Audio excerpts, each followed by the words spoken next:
Hay un momento que casi nadie toma en serio. Un momento que pasa cada mañana, sin excepción, sin importar quién eres, cuántos años tienes, ni dónde vives. Es el instante exacto en que abres los ojos. Ese espacio de apenas 60 segundos entre el sueño y la vigilia completa. Y lo que ocurre en ese breve intervalo tiene la capacidad de definir, con una precisión sorprendente, cómo va a transcurrir todo lo que viene después. No se trata de magia, no es una idea romántica ni una promesa exagerada. Es algo que la neurociencia ha estado estudiando durante décadas, algo que los psicólogos clínicos han documentado con pacientes reales, algo que millones de personas han experimentado en sus propias vidas sin saber exactamente por qué funcionaba. Y una vez que lo entiendes, una vez que comprendes realmente lo que le sucede a tu mente y a tu cuerpo en esos primeros 60 segundos, ya no puedes volver a despertar de la misma manera. Piensa en la última vez que abriste los ojos con una sensación pesada, con ese pensamiento inmediato de que había algo que no querías enfrentar ese día, esa reunión difícil, esa conversación pendiente, ese problema que no se había resuelto. ¿Recuerdas cómo fue ese día? ¿Recuerdas cómo cada pequeño obstáculo pareció más grande de lo normal? ¿Cómo la paciencia se agotaba más rápido? ¿Cómo todo parecía estar ligeramente fuera de lugar? Ahora piensa en una mañana diferente, una en que despertaste sintiéndote descansado, quizás con algo que esperabas con ilusión, quizás simplemente sin ningún peso particular en el pecho. ¿Cómo fue ese día en comparación? La diferencia no era el mundo exterior. El mundo era básicamente el mismo. La diferencia estaba en el estado interno con el que iniciaste. Y ese estado interno, ese color emocional y mental con el que te levantas, se establece en los primeros 60 segundos después de despertar, mucho antes de que te hayas puesto de pie, mucho antes de que hayas tomado el primer café del día. Lo que va a suceder en esta conversación es que vamos a entrar muy en profundidad en ese momento. Vamos a entender por qué ocurre lo que ocurre. Vamos a ver qué errores comete casi todo el mundo sin saberlo. Y vamos a explorar técnicas concretas, prácticas, accesibles, que puedes comenzar a usar desde mañana mismo, sin comprar nada, sin reorganizar toda tu vida, sin necesitar condiciones perfectas. Porque la verdad es que las condiciones nunca van a ser perfectas, pero tú sí puedes aprender a comenzar bien incluso cuando las condiciones no lo son. El cerebro humano es una máquina increíblemente compleja, pero tiene una característica que muy pocas personas conocen y aprovechan. Durante el sueño, especialmente durante las fases más profundas, el cerebro atraviesa estados de ondas lentas, estados en los que la actividad de la mente consciente se reduce drásticamente y los procesos de consolidación, reparación y organización toman el control. Cuando comienzas a despertar, el cerebro no pasa de golpe de ese estado profundo a la vigilia plena. Hay una transición, un periodo que los científicos llaman estado hipnopómpico, y ese periodo es extraordinariamente especial por una razón fundamental. En ese momento, el filtro crítico de tu mente, esa parte que evalúa, juzga, cuestiona y analiza cada pensamiento, está todavía parcialmente dormido. Esto significa que en esos primeros momentos del despertar, los pensamientos y las emociones llegan a las capas más profundas de tu mente con mucho menos resistencia que en cualquier otro momento del día. Es como si la puerta que normalmente bloquea el paso hacia el interior estuviera entreabierta. Y lo que entra por esa puerta entreabierta en esos primeros 60 segundos tiende a establecerse con una fuerza que influye en todo lo que viene después. Los neurocientíficos han descubierto algo fascinante sobre el cortisol, que es la hormona del estrés, pero también la hormona que nos activa y nos prepara para enfrentar el día. Existe un fenómeno llamado respuesta de cortisol al despertar, y ocurre de manera natural en todos los seres humanos. Aproximadamente entre 15 y 30 minutos después de abrir los ojos, el cuerpo produce un pico de cortisol que puede ser entre el 50 y el 100% más alto que los niveles nocturnos. Este pico tiene una función biológica muy importante. Prepara al cuerpo y a la mente para los desafíos del día. agudiza los sentidos, activa los sistemas de alerta, pone al organismo en modo de acción. Pero aquí está la parte que cambia todo. La calidad y la intensidad de ese pico de cortisol están influenciadas por el estado emocional y mental con el que comienzas el despertar. Cuando los primeros pensamientos de la mañana son de ansiedad, preocupación o negatividad, el pico de cortisol se dispara de manera excesiva y se mantiene elevado durante más tiempo del necesario. El cuerpo interpreta esas señales emocionales como indicadores de amenaza real y responde en consecuencia. El resultado es ese estado de tensión, irritabilidad y cansancio que muchas personas experimentan durante toda la mañana, incluso después de haber dormido suficientes horas. Por el contrario, cuando el despertar comienza con calma, con gratitud, con una sensación de tranquilidad, el pico de cortisol sigue ocurriendo porque es biológicamente necesario, pero se regula de manera más saludable, llega a un nivel óptimo que activa sin sobrecargar, que prepara sin agotar. Y esa diferencia en los primeros momentos del día puede mantenerse durante horas, influenciando la calidad de las decisiones que tomas, el nivel de paciencia con el que tratas a los demás, la claridad con que resuelves problemas y la energía que tienes disponible para lo que realmente importa. Existe otro fenómeno neurológico igualmente importante que ocurre en esos primeros 60 segundos. Tu cerebro, en el momento del despertar, busca activamente puntos de anclaje para establecer el contexto del día. Esto es algo que se llama activación de redes neurales de referencia, y básicamente significa que el cerebro pregunta: ¿en qué mundo estoy hoy? ¿Qué es verdad sobre mi vida en este momento? Y la respuesta a esa pregunta no viene necesariamente de un análisis racional de la situación real, sino de los pensamientos, imágenes y emociones que aparecen primero. Si lo primero que aparece es el recuerdo de un problema, el cerebro ancla el día en ese problema. Si lo primero que aparece es una preocupación por el futuro, el cerebro ancla el día en esa preocupación. Pero si lo primero que aparece es un pensamiento de gratitud, una intención clara, una imagen de algo positivo que espera durante el día, el cerebro ancla el día en esa dirección. No es que los problemas desaparezcan, no es que la preocupación sea inválida, es que el lente a través del cual vas a percibir todo lo demás queda establecido en esos primeros momentos, y cambiar ese lente después requiere un esfuerzo consciente mucho mayor. La mayoría de las personas nunca han pensado en esto, y eso explica por qué cometen, de manera completamente automática, una serie de errores que comprometen todo el resto del día sin siquiera darse cuenta.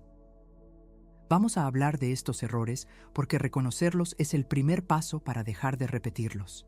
El primero y más común de todos es lo que podría llamarse el reflejo de la alarma negativa.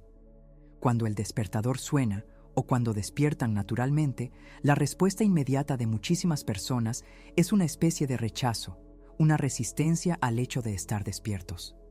A veces es consciente. No quiero levantarme, estoy cansado, ya es de mañana otra vez. A veces es más sutil, una sensación vaga de incomodidad, de peso, de que algo no está bien.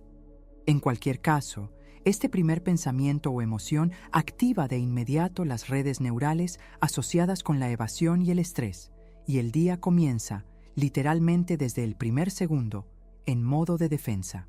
El segundo error es igualmente extendido y potencialmente más dañino: el reflejo del teléfono.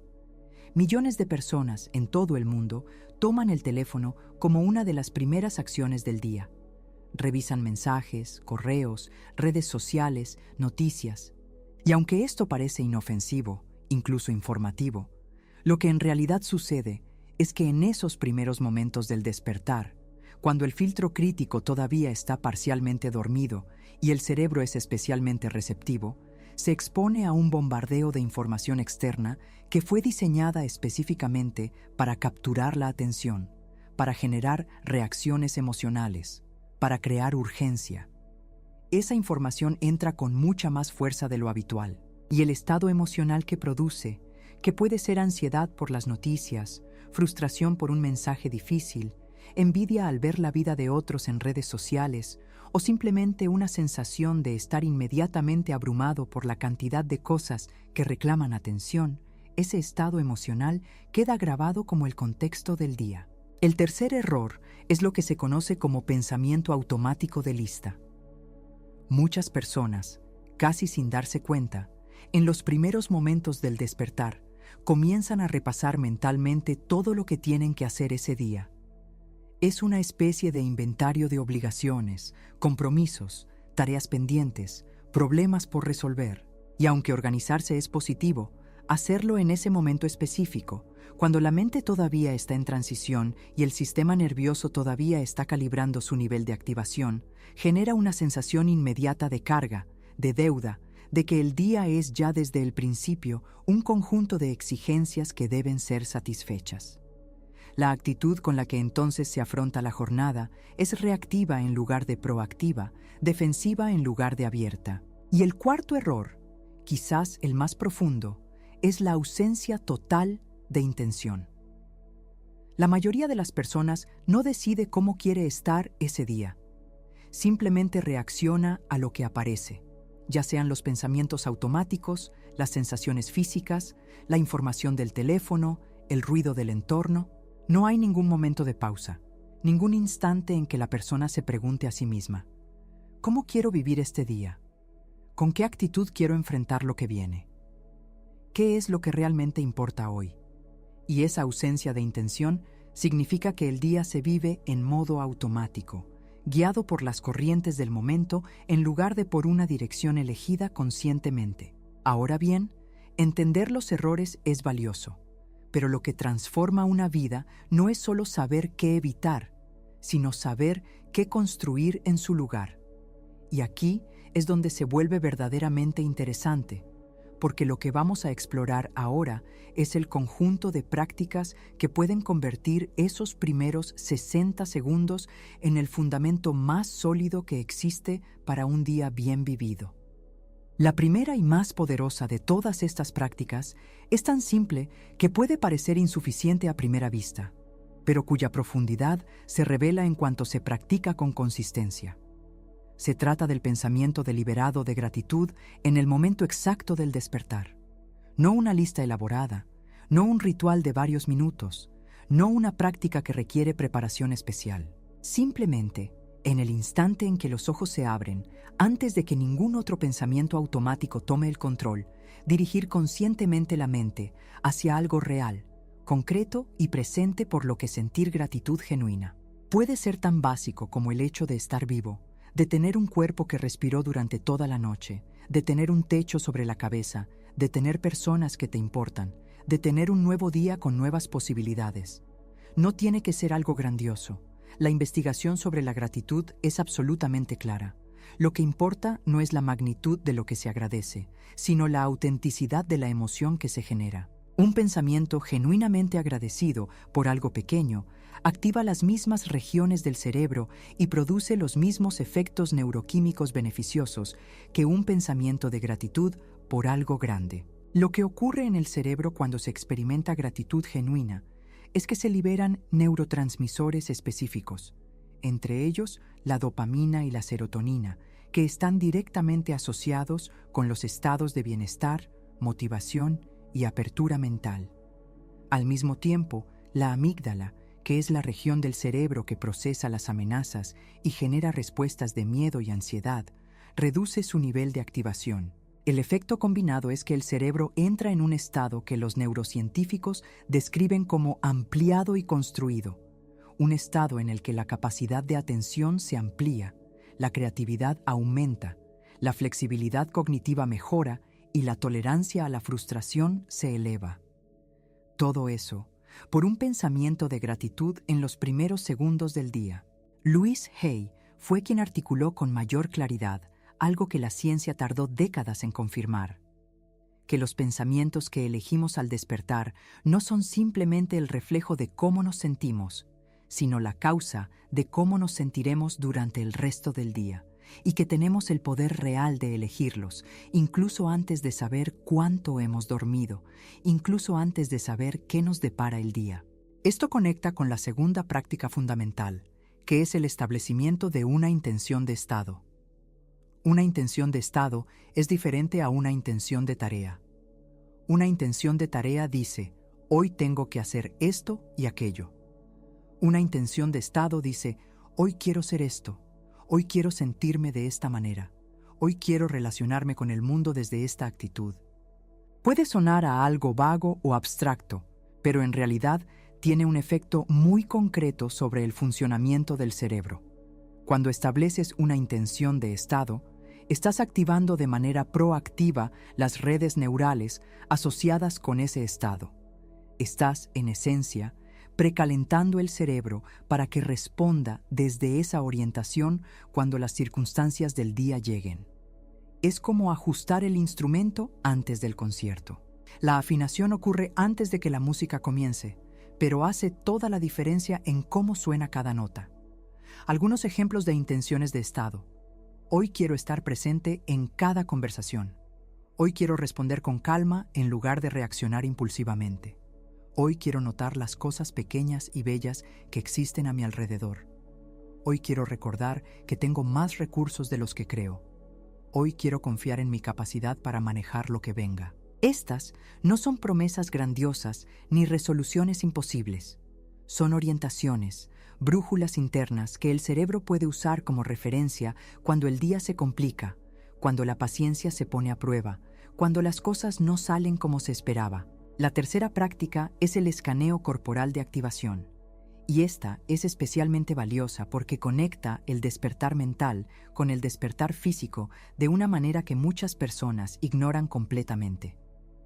El cuerpo y la mente no son dos entidades separadas que coexisten. Son un sistema integrado en el que el estado de uno influye directamente en el estado del otro. Y en los primeros momentos del despertar, el cuerpo está también en su propio proceso de transición, pasando de la inmovilidad y el metabolismo reducido del sueño a la activación necesaria para el movimiento y la acción. Lo que la mayoría de las personas hace es simplemente ignorar ese proceso, levantarse de golpe o permanecer en cama con la mente activa pero el cuerpo ignorado. El escaneo corporal de activación propone algo diferente. En esos primeros momentos, dedica unos segundos a sentir el cuerpo desde adentro. Sin moverte de manera dramática, simplemente nota la sensación de tu cuerpo en la cama, el peso de tus miembros, el ritmo de tu respiración, la temperatura de tu piel. Luego, toma 3 respiraciones profundas y lentas, conscientes, dirigidas. Con cada exhalación, libera cualquier tensión que notes en los músculos. Y mientras haces eso, di mentalmente, o si estás solo en voz alta, algo como, mi cuerpo está listo para este día. Tengo la energía que necesito. Esto puede parecer demasiado simple para ser efectivo, pero hay evidencia sólida de que la respiración consciente en los primeros momentos del despertar tiene efectos medibles sobre el sistema nervioso autónomo. Activa el sistema nervioso parasimpático, que es el que gobierna la recuperación, el descanso y la calma, al mismo tiempo que comienza el proceso de activación controlada que prepara para la acción. El resultado es ese estado ideal que los psicólogos del rendimiento llaman alerta tranquila, activado pero no ansioso, enfocado pero no rígido, presente pero no hiperestimulado. Existe una cuarta práctica que puede parecer sorprendente en su eficacia, y es la visualización breve de un momento positivo anticipado. Esto no requiere construir una fantasía elaborada ni imaginarse escenas complejas. Se trata simplemente de, en esos primeros momentos del despertar, dirigir la mente hacia algo que genuinamente esperas ese día, algo que te genera aunque sea una pequeña sensación de anticipación placentera. Puede ser el sabor del café de la mañana, una conversación que tienes pendiente con alguien que te importa, un proyecto en el que estás trabajando y que te genera satisfacción, un momento de tranquilidad que tienes planeado, incluso el simple placer de una ducha caliente. El cerebro no distingue completamente entre imaginación vívida y experiencia real a nivel de activación emocional. Cuando piensas con claridad y emoción en algo placentero, el cerebro comienza a liberar pequeñas cantidades de las sustancias neuroquímicas asociadas con el placer, principalmente dopamina, que actúa como un combustible de motivación y como un regulador del humor. Ese pequeño impulso de dopamina en los primeros segundos del día crea un estado de motivación genuina que facilita el levantarse, el moverse, el comenzar. Ahora, es importante hablar de algo que se menciona poco cuando se discuten estas prácticas de inicio del día, y es la cuestión de la autenticidad. Porque es muy fácil leer sobre gratitud matutina, sobre intenciones positivas, sobre visualizaciones optimistas, y concluir que todo esto requiere que finjas un estado de ánimo que no tienes, que te obligues a ser artificialmente feliz incluso cuando las cosas son difíciles, que niegues la existencia de los problemas reales. Eso no es lo que se está proponiendo aquí, y es importante que quede muy claro. La autenticidad es esencial en estas prácticas. Un pensamiento de gratitud que no es genuino no produce los mismos efectos neuroquímicos que uno que sí lo es. Una intención de estado que es solo palabras sin ninguna resonancia real en el interior no orienta el día de ninguna manera significativa. La clave no es fingir que todo está bien, sino encontrar dentro de la realidad actual, dentro de la situación real que se está viviendo, esos elementos genuinamente presentes por los que sí se puede sentir gratitud real, esos aspectos que sí generan una intención auténtica, aunque sea pequeña y humilde. Incluso en los momentos más difíciles, la gran mayoría de las personas tiene acceso a algo real y genuino. La vida que continúa, un cuerpo que funciona, aunque sea imperfectamente. La posibilidad de que este día sea diferente al anterior. La existencia de personas que importan, aunque estén lejos. La capacidad de pensar, de sentir, de elegir, aunque todo lo externo parezca estar fuera de control. Encontrar eso, anclarse en eso, en los primeros 60 segundos del día, no es negación de la realidad. Es un acto de inteligencia emocional que reconoce que incluso en las circunstancias más desafiantes, hay algo real sobre lo que construir. Hay personas que llegan a estas ideas durante momentos de crisis. Personas que estaban enfrentando enfermedades graves, pérdidas profundas, situaciones económicas devastadoras, y que descubrieron que incluso en esas circunstancias, cambiar los primeros momentos del día hacía una diferencia real y medible en su capacidad para atravesar lo que tenían por delante. No porque el problema desapareciera, no porque la crisis se resolviera con solo pensarlo, sino porque el estado interno desde el que se enfrenta un desafío determina en gran medida los recursos que se perciben disponibles y la calidad de las decisiones que se toman para atravesarlo. Un médico que trabaja con pacientes oncológicos describió hace algunos años un patrón que observaba repetidamente. Los pacientes que comenzaban a trabajar conscientemente en sus estados matutinos, que practicaban alguna forma de gratitud o intención al despertar, no necesariamente tenían mejores resultados médicos en todos los casos, pero consistentemente reportaban mayor calidad de vida, mejor relación con su entorno, mayor capacidad para encontrar momentos de paz y alegría genuina, incluso durante el tratamiento.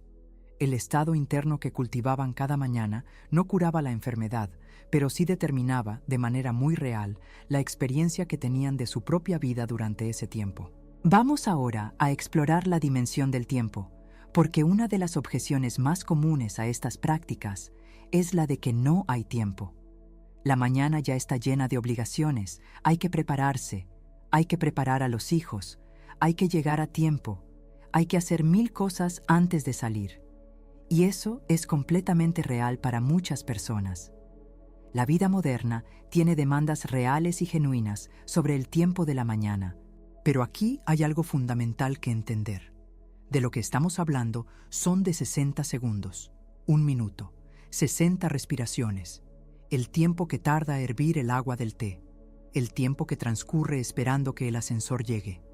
No estamos proponiendo un ritual elaborado de 1 hora. No estamos sugiriendo que te levantes 2 horas antes de lo habitual. Estamos hablando de lo que ocurre en los primeros 60 segundos después de que los ojos se abren, antes de que te hayas movido de la cama, antes de que hayas tomado ninguna acción. Ese tiempo siempre existe, porque es el tiempo que transcurre entre el despertar y el levantarse. La pregunta no es si tienes 1 minuto. La pregunta es si estás dispuesto a usar ese minuto de manera deliberada en lugar de dejarlo pasar de forma automática. Ahora bien, implementar esto de manera sostenida requiere comprender algo sobre cómo funciona el cambio de hábito. El cerebro humano tiene una resistencia natural a los patrones nuevos, especialmente cuando intentan reemplazar patrones automáticos muy arraigados. Los hábitos matutinos son particularmente profundos porque se han practicado durante años, muchas veces décadas, y el cerebro los ejecuta con un automatismo casi reflejo. Intentar reemplazarlos de golpe, con mucha fuerza de voluntad y expectativas inmediatas de perfección, tiende a funcionar por unos pocos días y luego colapsar. Lo que funciona de manera sostenida es la implementación gradual y compasiva. Comenzar con lo más simple. Solo el pensamiento de gratitud en los primeros segundos. Solo eso. No la intención de estado, no el escaneo corporal, no la visualización. Solo ese primer pensamiento. Y practicarlo sin expectativas de hacerlo perfectamente, sin frustrarse los días en que el pensamiento automático llega primero y se instala antes de que la mente consciente pueda intervenir. Simplemente volviendo a intentarlo al día siguiente con la misma disposición tranquila. Después de unos días, cuando el pensamiento de gratitud comienza a aparecer con algo más de naturalidad, agregar la intención de estado. Una frase sencilla, la misma todos los días al principio si es más fácil así, que oriente el estado interno del día. Y así gradualmente, sin prisa, sin presión, sin la expectativa de que cada mañana sea perfecta, porque la consistencia imperfecta siempre supera a la perfección intermitente. Hacerlo de manera incompleta todos los días durante un mes produce resultados mucho más profundos que hacerlo perfectamente durante 3 días y luego abandonarlo. La neuroplasticidad, que es la capacidad del cerebro de cambiar y crear nuevas conexiones en respuesta a la experiencia repetida, opera de manera acumulativa. Cada vez que practicas un pensamiento de gratitud al despertar, la vía neural asociada con ese tipo de pensamiento se hace ligeramente más fuerte, ligeramente más fácil de activar la próxima vez. Con el tiempo, con suficientes repeticiones, ese pensamiento comienza a aparecer de manera más automática, con menos esfuerzo consciente, porque el cerebro ha construido la infraestructura neural necesaria para generarlo de forma más fluida. Lo que al principio requiere esfuerzo deliberado se convierte eventualmente en una nueva forma de ser. Hay un aspecto de todo esto que merece especial atención, especialmente para las personas que viven con otras personas, que comparten la mañana con parejas, con hijos, con familiares. Los primeros 60 segundos del día no ocurren en aislamiento para muchos de nosotros. El entorno familiar puede ser ruidoso, demandante, impredecible. Los niños tienen sus propias necesidades inmediatas, las parejas tienen sus propios ritmos, la dinámica del hogar tiene su propia energía. En estos contextos, la práctica de los primeros 60 segundos puede requerir cierta adaptación. Puede ocurrir incluso antes de que el entorno familiar se active completamente. Si hay aunque sea 1 minuto de tranquilidad antes de que empiecen las demandas del hogar. O puede practicarse de manera tan interna y silenciosa que no requiere ninguna condición especial de tranquilidad exterior. Es simplemente un movimiento de la mente, dirigido hacia adentro, en el instante del despertar, antes de que la atención se dirija hacia afuera. Hay personas que practican estas técnicas en condiciones que podrían parecer completamente inhóspitas. Personas que comparten cuartos pequeños con múltiples familiares, personas que despiertan en entornos hospitalarios, personas cuyas mañanas comienzan con el llanto de un bebé recién nacido o con el cuidado de un familiar enfermo. Y lo que estas personas reportan consistentemente es que la práctica sigue siendo posible, sigue siendo efectiva, porque es esencialmente interna. No necesita silencio exterior para crear silencio interior. No necesita perfección en el entorno para cultivar paz en el estado interno. Existe también la dimensión fisiológica del despertar que vale la pena explorar con más detalle, porque hay cosas que el cuerpo hace de manera natural en esos primeros minutos que pueden ser aliadas o antagonistas del proceso, dependiendo de cómo se les responde. La temperatura corporal, por ejemplo, está en su punto más bajo en las últimas horas de sueño y comienza a subir naturalmente antes del despertar como parte del proceso biológico de preparación para la vigilia. Esta subida de temperatura está relacionada con la producción de energía y la activación metabólica. Sin embargo, si el despertar ocurre antes de que este proceso se complete naturalmente, esa sensación de frío y pereza que muchas personas experimentan puede malinterpretarse como una señal de que no están listos para el día, de que necesitan más tiempo, de que algo anda mal. En realidad, es simplemente el cuerpo en proceso de activación. Y responder a esa sensación con paciencia y con las prácticas de respiración consciente que mencionamos antes acelera ese proceso de manera significativa. La adenosina es otra molécula relevante. Es un neurotransmisor que se acumula durante las horas de vigilia y produce la sensación de somnolencia. Durante el sueño, la adenosina se elimina y al despertar, sus niveles deberían ser bajos.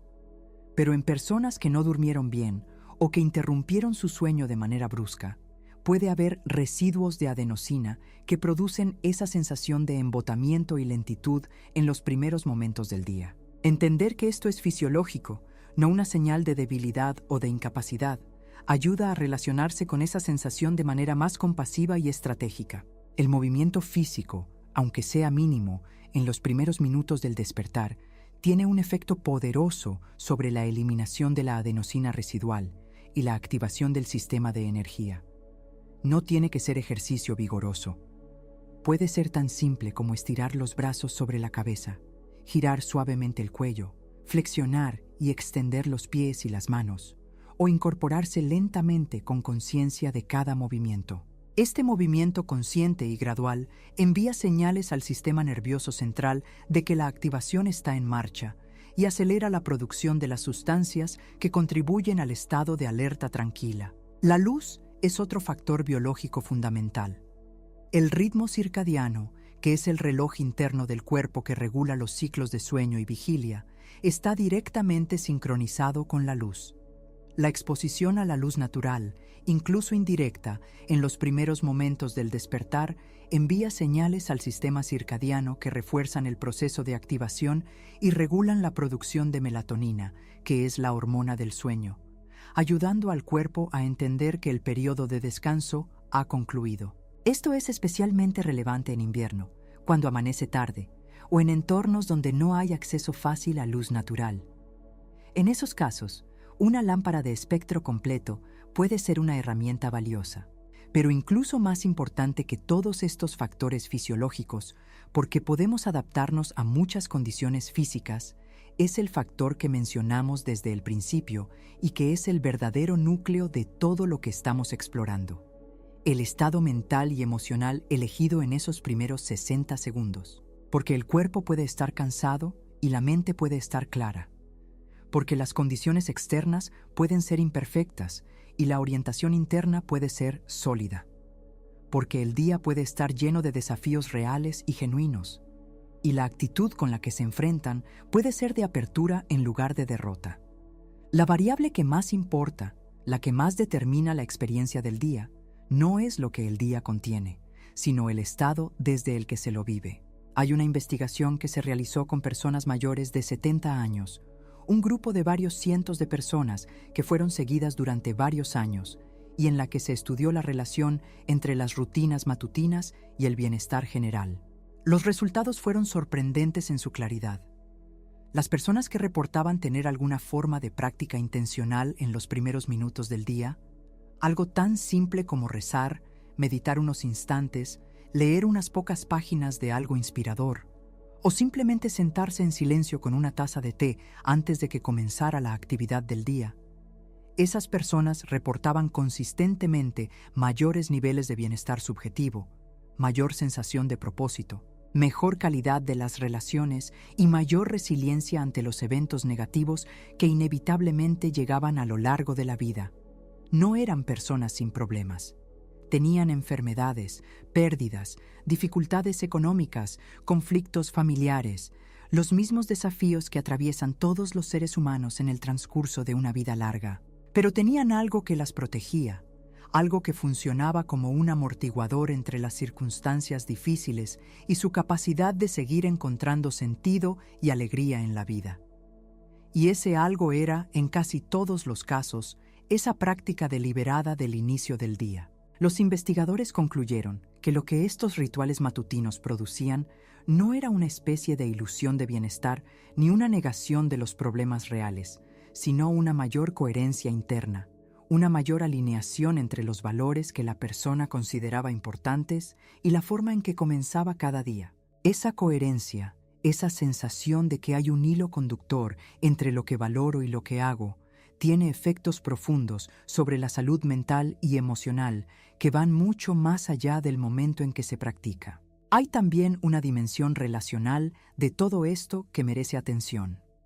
Cuando llegamos a las primeras interacciones del día, ya sea con la pareja, con los hijos, con los compañeros de trabajo, con cualquier persona que encontremos en las primeras horas, el estado emocional e interno con el que llegamos a esas interacciones determina en gran medida la calidad de lo que ocurre en ellas. Un estado de ansiedad o irritabilidad produce un tono diferente en las conversaciones, una escucha diferente, una respuesta diferente ante las demandas y las necesidades de los demás.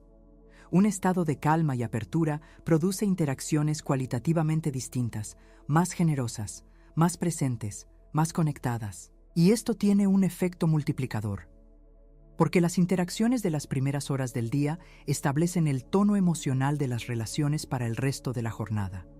Una mañana tensa con la pareja o con los hijos deja residuos emocionales que colorean las interacciones del mediodía y de la tarde.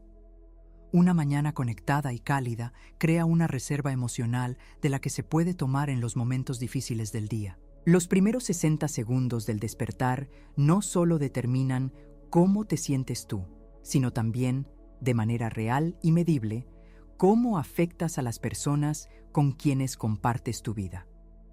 Pensemos ahora en la dimensión del tiempo largo, no de lo que ocurre hoy o mañana, sino de lo que ocurre a lo largo de semanas, meses y años de practicar o de no practicar una transición deliberada al despertar. Cada mañana en que el día comienza desde la ansiedad o la resistencia, el cerebro refuerza los circuitos neurales asociados con esos estados.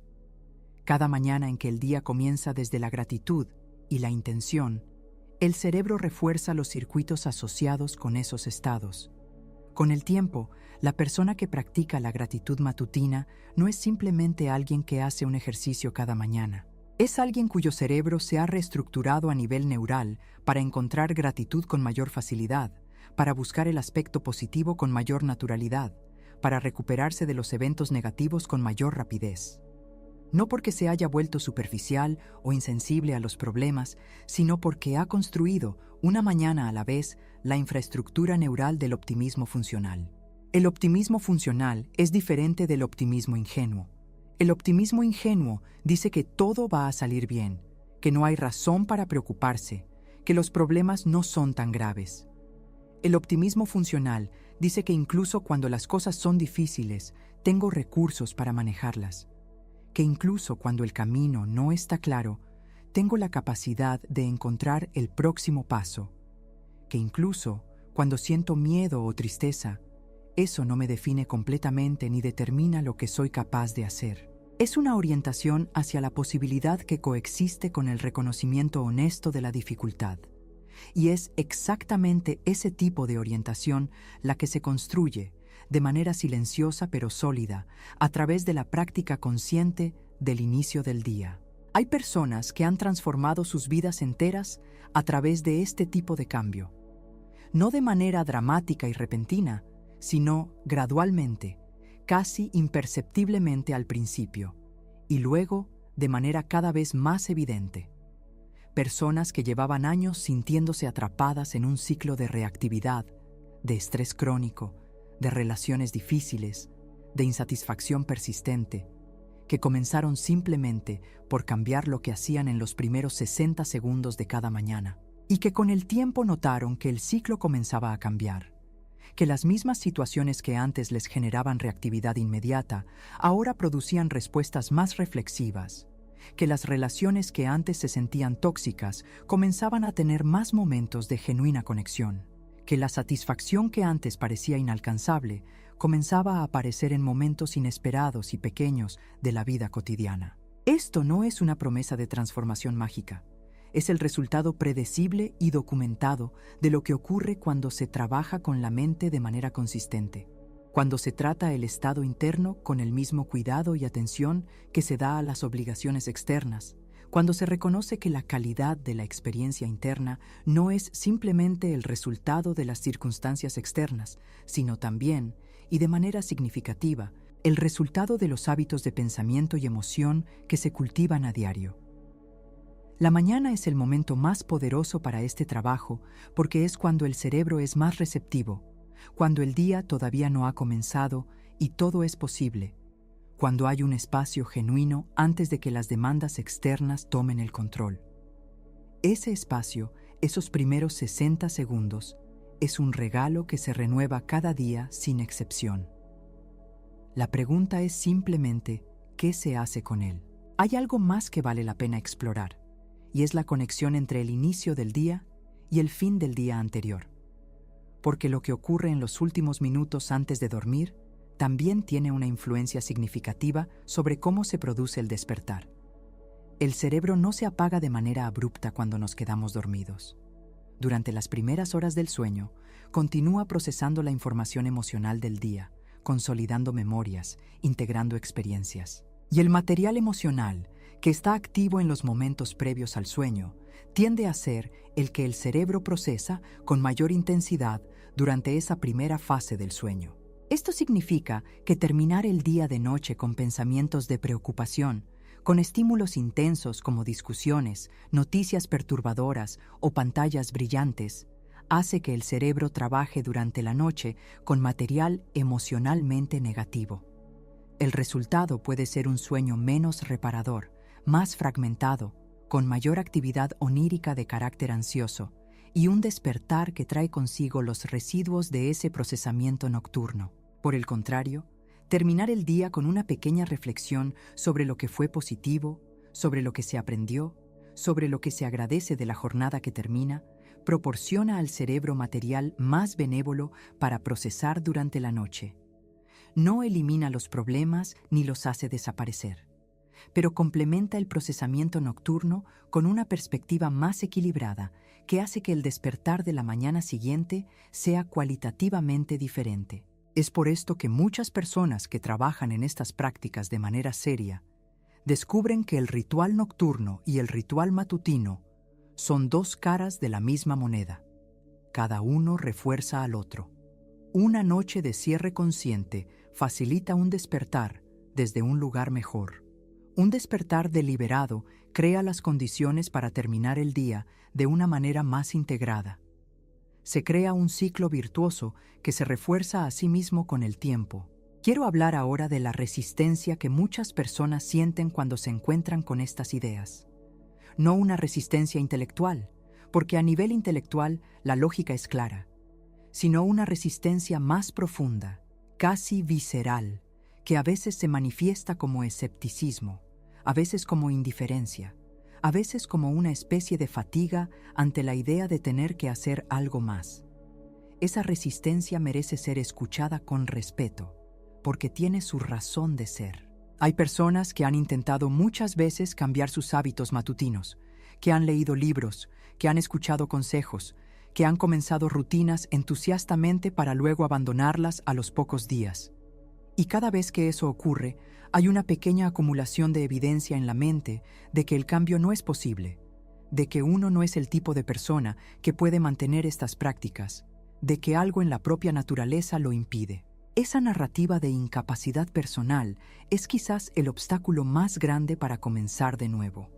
Lo que es importante entender sobre esa narrativa es que es completamente falsa, pero que se siente absolutamente real porque está construida sobre experiencias reales de intentos fallidos. La razón por la que los intentos anteriores fallaron no fue la incapacidad personal, fue, casi siempre, Una combinación de expectativas demasiado altas, de implementación demasiado ambiciosa desde el principio, de falta de compasión ante los tropiezos inevitables.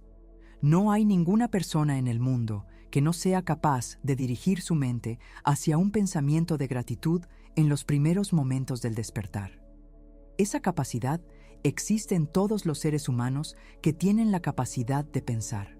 El único requisito es comenzar pequeño, mantener la expectativa baja al principio y ser absolutamente compasivo con los días en que no ocurre. El cambio real y sostenido no ocurre porque una persona se vuelva perfecta en una práctica.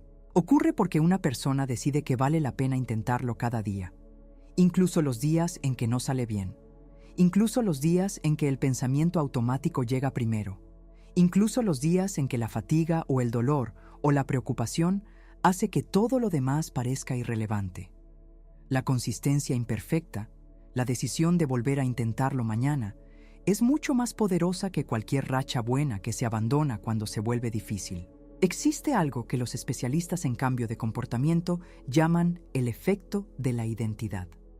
Y es que cuando una persona comienza a identificarse como alguien que cuida su estado interno, como alguien que comienza el día con intención, como alguien que practica la gratitud, aunque sea de manera imperfecta y ocasional, esa identidad se convierte en un ancla que facilita la continuidad de la práctica. Ya no es solo algo que hago, sino algo que soy. Y desde ese lugar de identidad, los tropiezos no son fracasos definitivos, sino simplemente días en que no pude, con la certeza de que mañana puedo volver a intentarlo porque eso es lo que soy, alguien que intenta. Construir esa identidad toma tiempo y requiere gentileza consigo mismo. No puede forzarse ni imponerse de un día para otro, pero se va construyendo, cada día en que se hace aunque sea un pequeño gesto deliberado hacia el tipo de ser interior que se quiere cultivar.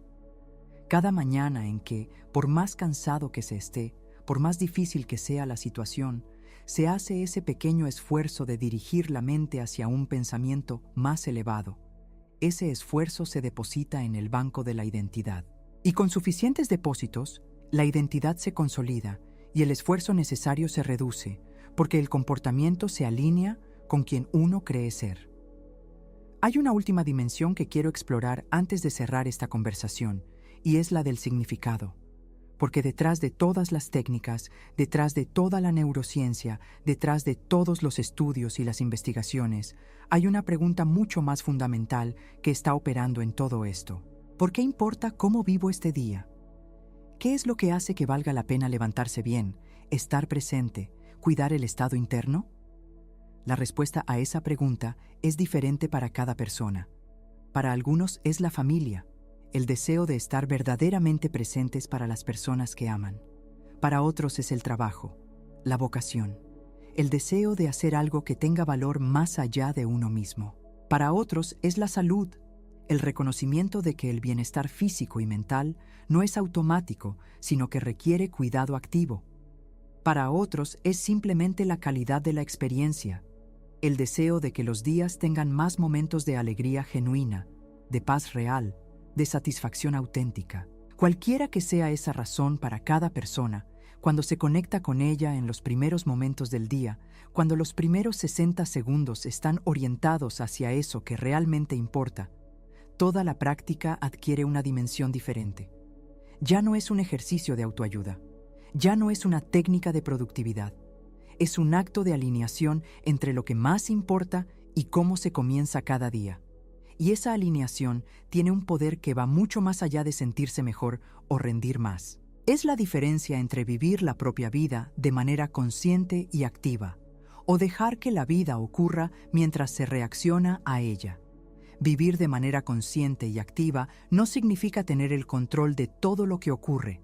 Significa tener el control de cómo se responde a lo que ocurre. Y esa capacidad de respuesta consciente, que es una de las habilidades más valiosas que un ser humano puede desarrollar, se cultiva exactamente en ese momento fronterizo entre el sueño y la vigilia, en esos primeros 60 segundos en los que el cerebro es más maleable, más receptivo, más abierto a la dirección consciente que en cualquier otro momento del día.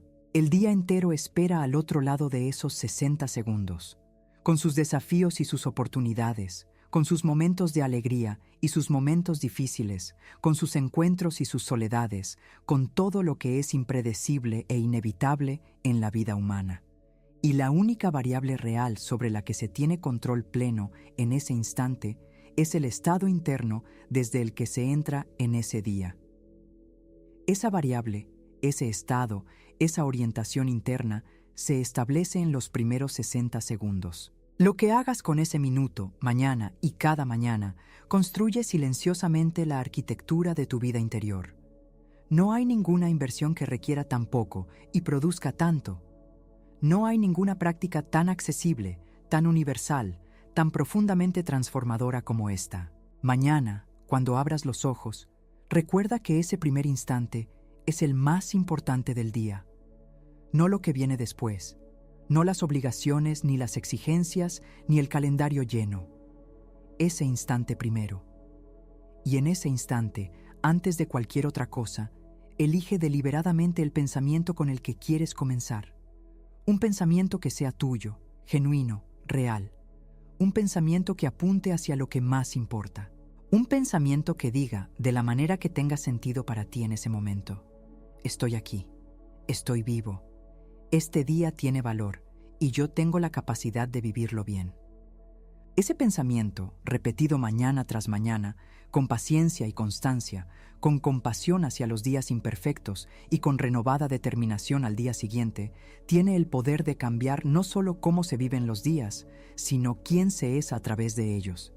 Y eso, en última instancia, es lo que está en juego en esos primeros 60 segundos que deciden, con una precisión que la ciencia confirma y la experiencia valida, el tono, la calidad y el significado de todo lo que viene después.